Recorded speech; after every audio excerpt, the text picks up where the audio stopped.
Okay, so magandang araw po sa ating lahat. Class, magandang araw po. Good afternoon, sir. Good afternoon, Sir. Good afternoon, sir. Okay, good afternoon. Good afternoon. Wait.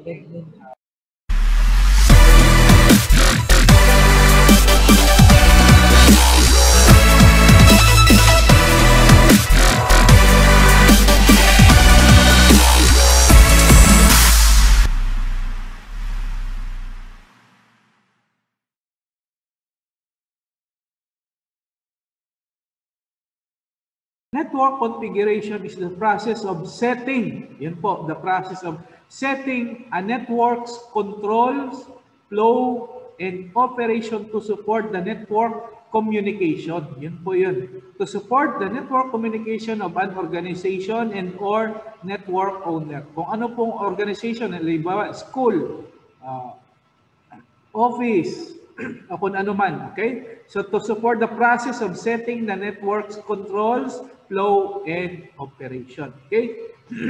This broad term incorporates multiple configuration setup processes on network hardware, software, and other supporting devices and components. So, okay? So yun na po, network configuration, the process of setting networks, control, flow, and operation. Okay? So, naintindihan na, class? Ito na yung step, ha? Ganito yan. Mag-configure. Kung paano mag-configure ng computer. Saan ko tinutok?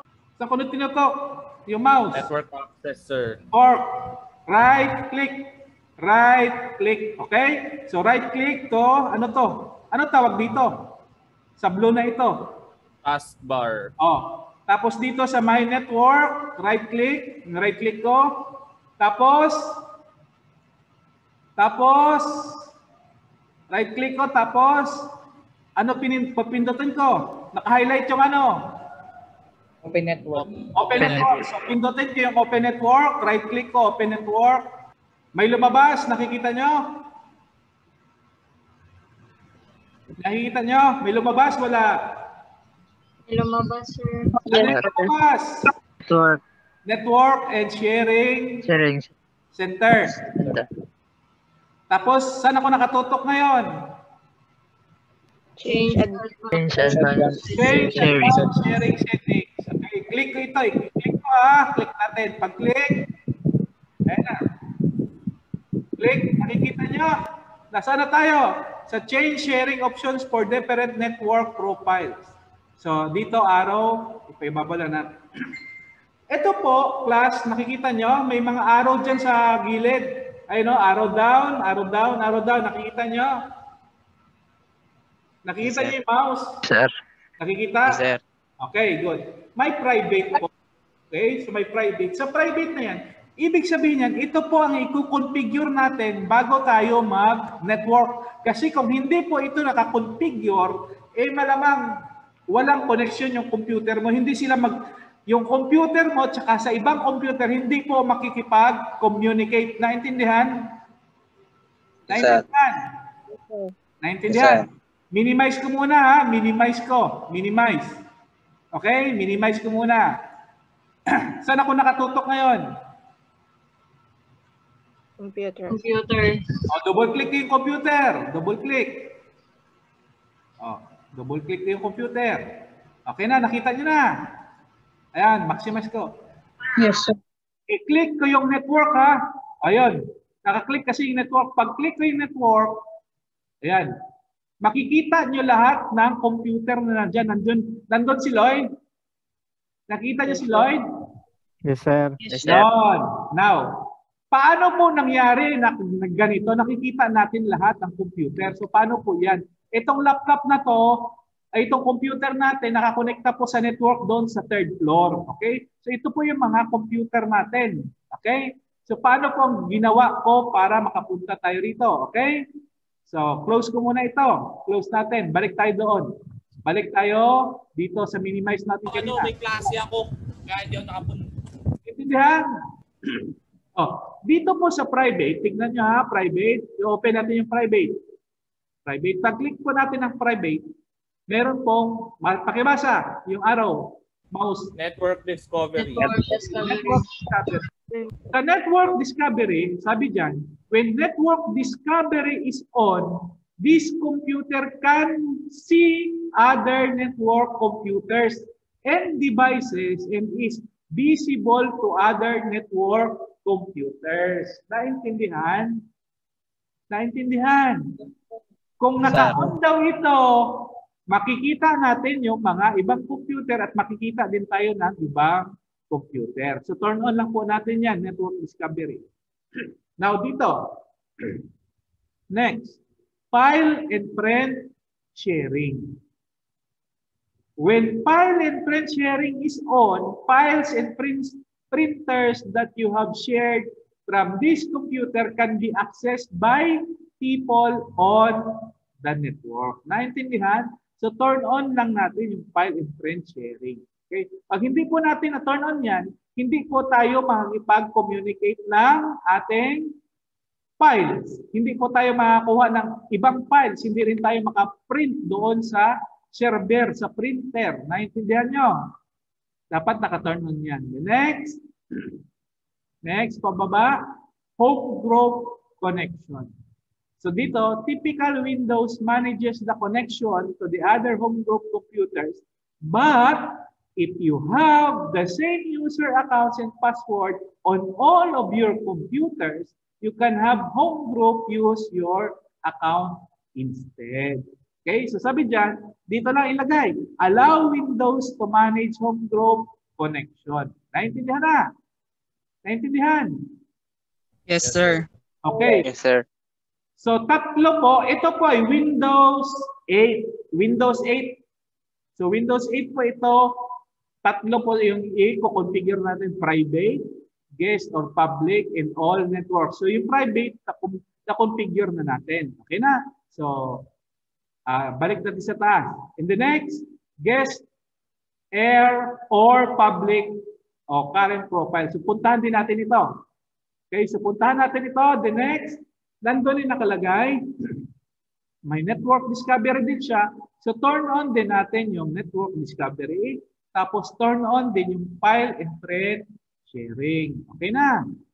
Okay na. Sa guest or public, yun po yung configuration dyan. Yung pipindutin nyo. Next. Yung last, ano yung last? All networks. All networks. So punta tayo sa all networks. Tapos sa all networks, punta tayo sa taas. Ito naman, public folders. Okay? So public folders. So saan po ba ang public folders na yan? Ganito yan ha. Minimize po natin. Balik tayo kung saan makikita ang public folders. Okay? So minimize natin. The next. Punta tayo sa my computer. Hanapin natin yung Drive C. Drive C. Punta tayo sa Drive C. Nakikita nyo ba? Nasusundan? Nasusundan? Yes, sir. Yes, sir. Tapos user. Nakikita nyo user? Yes, sir. Ito yung user. Tapos may public. Nakikita niyo yung public? Yes. Yes, sir. Yan po yung public folder na enable lahat po yan sa computer na ito. Enable po yan sa lahat ng computer na nandito. Naintindihan? Kung naka-turn on po yung public natin na computer. Naintindihan? Naintindihan? Yes, sir. Okay, Yes. balik tayo roon. Balik tayo roon. Turn sa public folder, turn on. Kasi kung hindi natin na turn on, ibig sabihin, hindi tayo makapag-send and receive ng messages or files through public folder. Okay na. Next. Sa file and sharing, yung iba, ito 1 to 8-bit encryption. Yung iba naman, enable file sharing for the devices. So dito lang tayo sa enable file sharing for devices, use 40 or 56-bit encryption. Mas maganda kasi yung mas nasa mababa ka kaysa sa 1 to 8-bit encryption. Naintindihan? Naintindihan? Yes, sir. Kung Yes, mas sir. dito ka sa mas mababa, okay lang. Okay, sa mas mababa, okay? And the next, the last, password protected sharing. So usually, kung network yan, at ikaw ang network administrator, Kung ikaw ang network administrator, turn off mo lang yung password na yan. Or, dapat, bawat computer alam mo yung password. Kung tinurn on mo yung password na ito, pag nag-open ka ng computer ng bawat isa, is may password pa. Now, yung password na ito, ay password po yan ng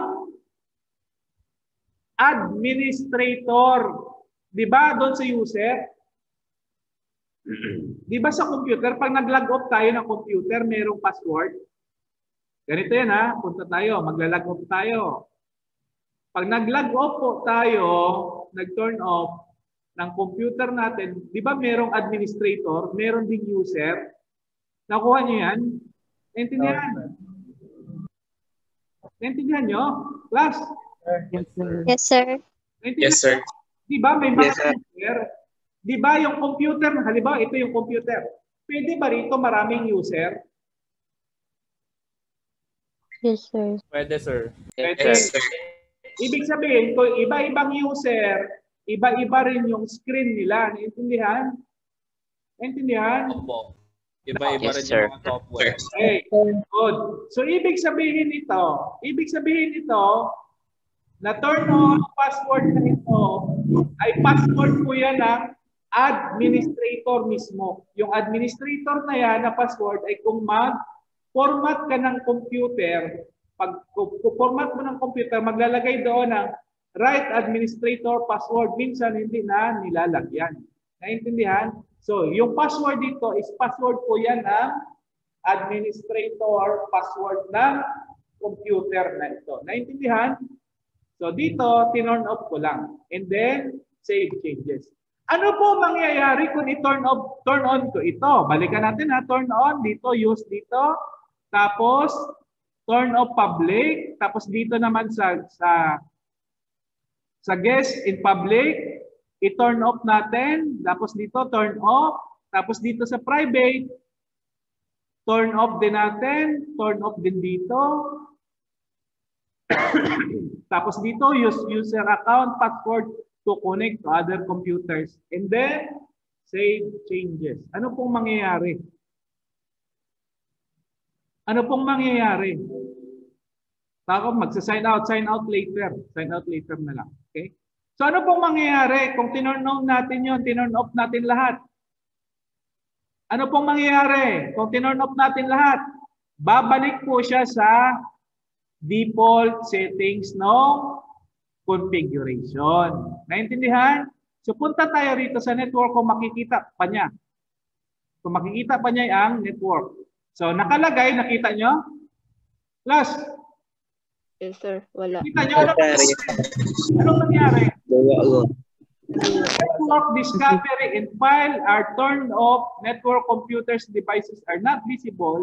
Click to change. So pwede rin dito mag-click to change or balik ka dito sa ating procedure na una. So punta tayo rito. Right click. Open Trouble a Network and Sharing Center. Okay. Tapos, change advanced sharing settings. Sulat nyo ha. Tapos, dito sa, angat muna natin tatlo sa private muna. Ganda, isa-isa lang. Turn on network discovery. Turn on file and friend sharing. Allow Windows to manage home group connection. Tapos dito naman, guest in public. Turn on file and sharing. Tapos all networks, turn on sharing. Tapos dito, enable file sharing sa pinakamababa lang na bit encryption. Tapos, turn off password. And then, save changes. Save changes po natin. Sign out later. So, ano pong mangyayari? Ayan. Ano pong mangyayari? Dito, close muna natin yan. Tapos, balik tayo doon. Balik tayo, network. Ayun, lumabas na po.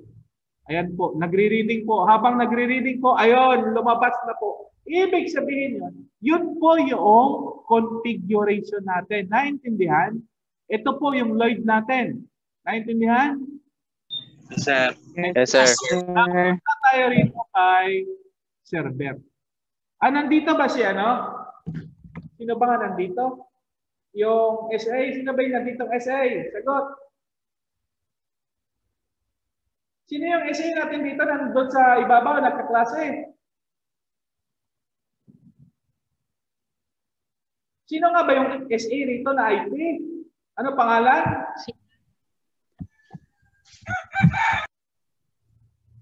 Ano pangalan ng SA rito na IT?